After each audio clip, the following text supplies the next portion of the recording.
what is the report and uh, features of the report, right? So now today we are going to discuss about importance of the report and different types of reports. Fine. So importance of report. These are the different importance like comply with regulatory framework, monitor and control operations, analyze information and make decisions, maintain contact with stakeholders, uh, improve skills, helps in policies, formation and implementation. So now we are going to discuss one by one. So first of all, it is talking about comply with regulatory framework. Whenever the term regulatory comes, that means something related to rules and regulations, right? So when we are going to make a report, sometimes it is for um, regulatory things like our own university, Guru Gobind Singh Prasna University, they are asking for a weekly report. Weekly report is something like we have to provide them whatever activities we have done except the classes. That is a routine in nature. Conducting the class in the college, that is a routine nature. It is there. It is understood that you must be, taking the classes and organizing classes for different programs and courses. But what the college has done in that particular week, like if we have gone for some industrial visit, if we have invited some guest lectures, some industry person has come and talked to the students, or some events, activities we have done. Let's suppose now, like we are going to start this soft skill development program for final year students. So that is a kind of thing which is other than teaching and learning activity. So what we are doing basically, we have to, when this the report of this particular week will go, so we have to report them that as and we had the almost all sections, and today you people have the EPTM, parents teacher meeting. So this whatever thing which is not generally not in regular in feature, and we have to comply with some regulatory body, so that will come under this.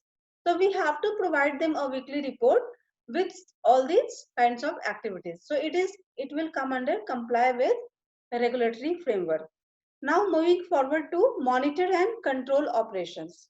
So what is that? Monitor and control operations, here we mean by that let's suppose we are why we are conducting this EPTM.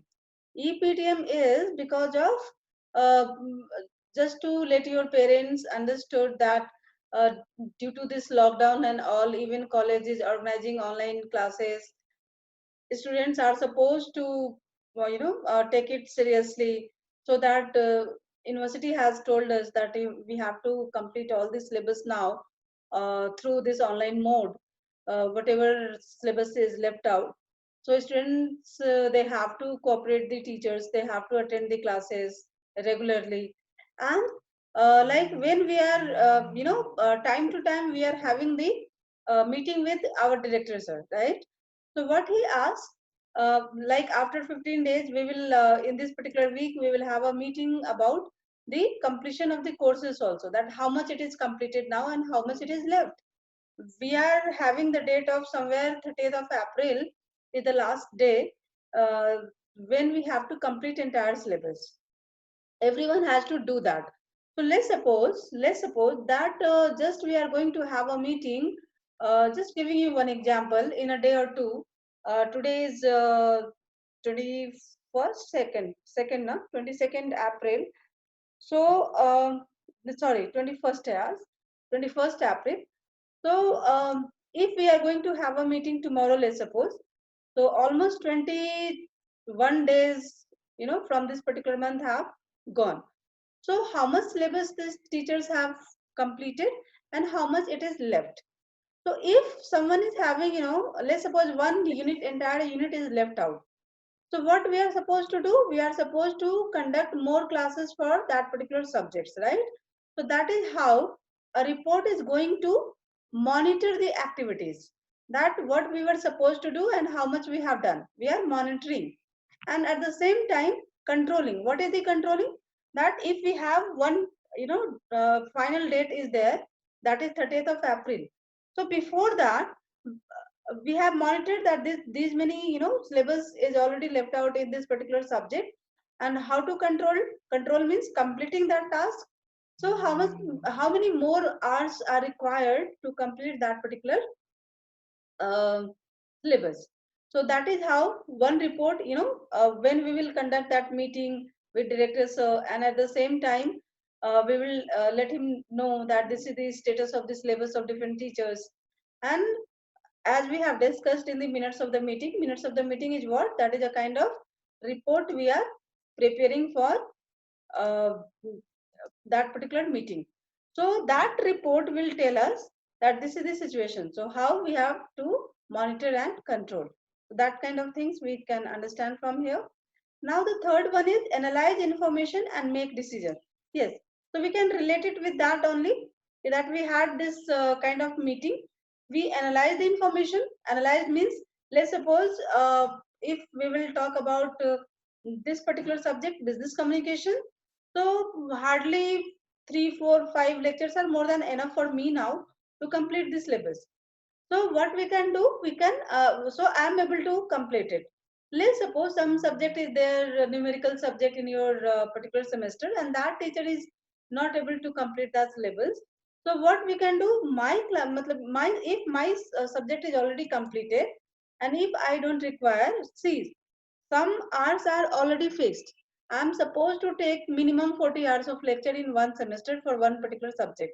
So if that is completed, 40 hours are completed and my syllabus is completed, my revision is done, and if I don't require more of, hours to take your class, so those hours may be given to the other teacher. So on the basis of that, we can analyze that whose, syllabus is about to complete, whose syllabus is left out. So on the basis of that, we are analyzing, and what this decision can be made, that yes, these, hours may be given to some other teachers so that their syllabus also will be completed. Fine enough.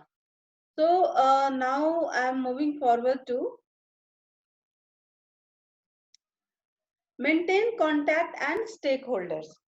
See what happens, your stakeholders are not coming regularly to the college to check what you are doing, what you are not doing, whether you are going in the right direction or not, whether this company is making profit or not, But the stakeholder doesn't mean that only the shareholder.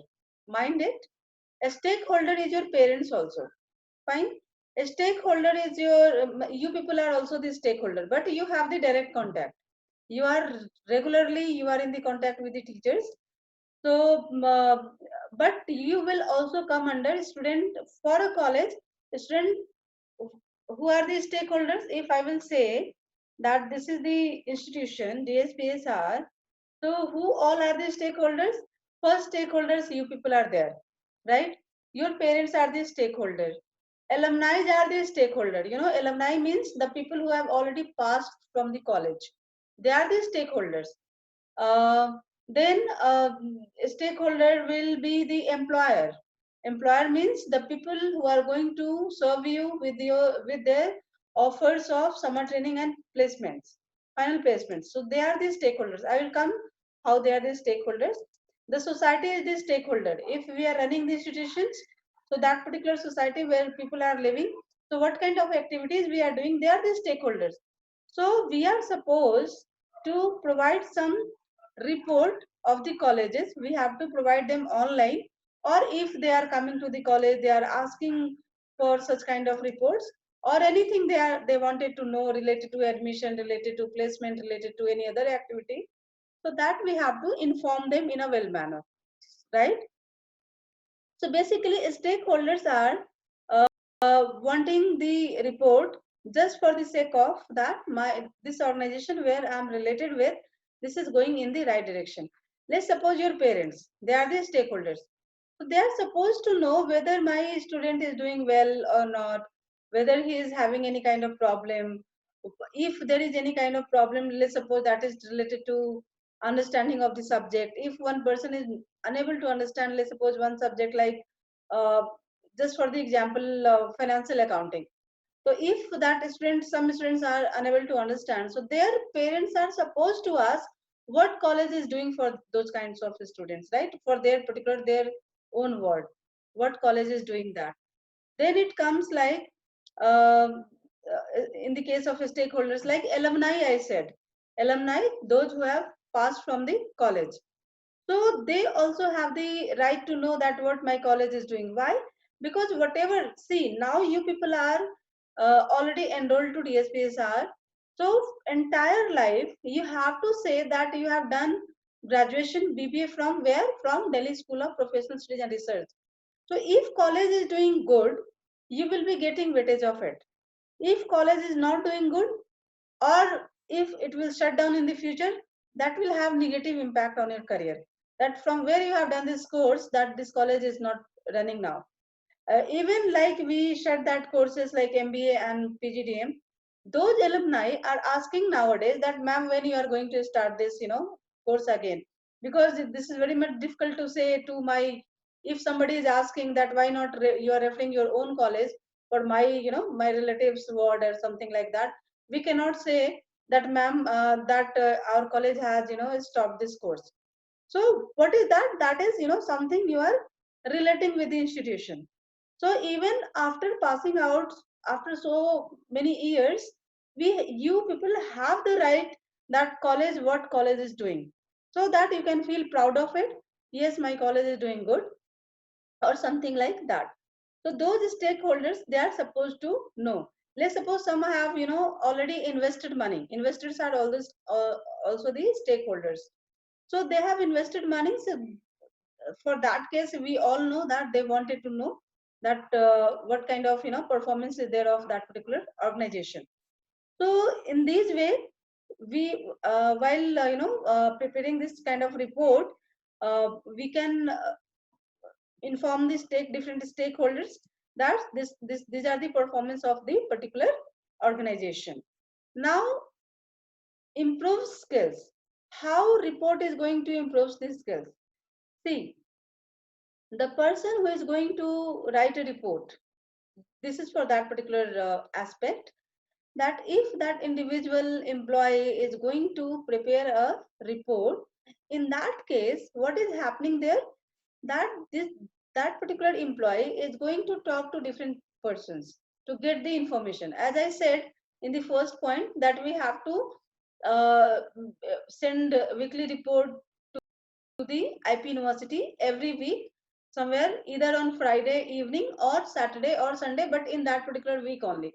So whatever we have done from Monday to Friday, that report must reach to the university on email by Saturday or maximum by Sunday. So, and that one person, one employee is responsible for that. One particular teacher is responsible for that, to writing such kind of report.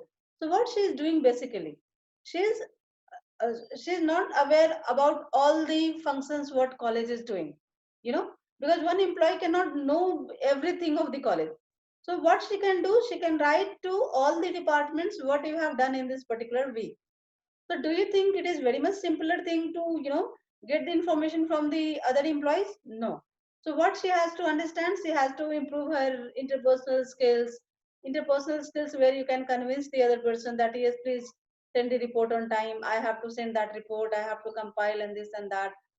So she is going to meet that person. So that is going to improve your interpersonal skills first. Then I can say communication skill as well. How we are saying the things, it matters a lot. You know, sometimes it happens in the organization that one person is saying something, all are going to follow, and the other person is saying nobody is there to listen. Why so? Because it is very much important who is saying that, you know. Like I can tell you the example here, like of Modi ji.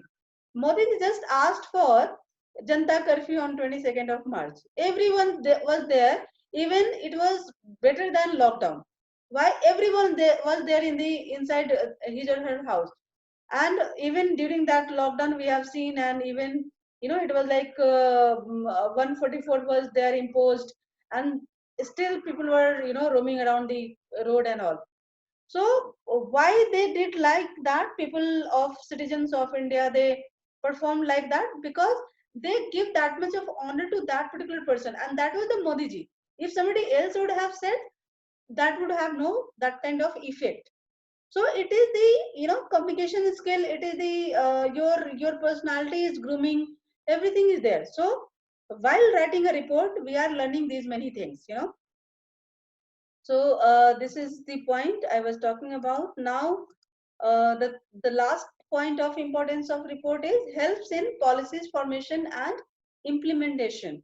Let's suppose while we are reporting to the university, IP university, I said, uh, if university is getting some kind of issue with all the college, let's suppose, like what kind of problem, if they are they are reading the reports and they are coming with the facts that some industry integration is not that much, with all the